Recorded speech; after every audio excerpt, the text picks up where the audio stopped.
एक गांव में साहिल नाम का एक छोटा सा लड़का रहता था। उसे कहानियां सुनना और जादुई जगहों के ख्वाब देखना बहुत पसंद था।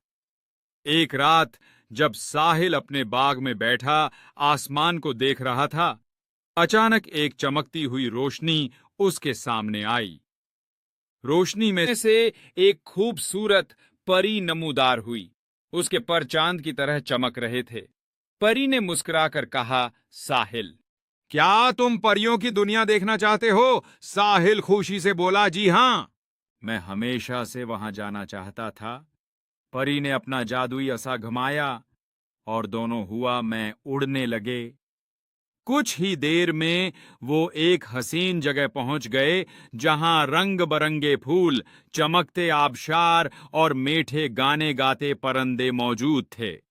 वहां हर तरफ खुशी ही खुशी थी। परियों की मलिका ने साहिल का इस्तकबाल किया और उसे एक सुनहरी फूल तहफे में दिया। मलिका ने कहा, ये फूल हमेशा तुम्हें याद दिलाएगा कि अच्छे दिल वाले लोग हर जगह पसंद किए जाते हैं। परी ने मुस्कुराकर कहा, अब वक्त है कि तुम वापस जाओ, लेकिन याद रखो, सच्चाई और मेहरबानी सबसे बड़ा जादू हैं। अचानक साहिल अपने बाग में वापस आ गया। उसके हाथ में वो सुनहरी फूल अभी भी मौजूद था। साहिल खुशी खुशी घर गया और सबको अपनी हैरत अंगेज कहानी सुनाने लगा।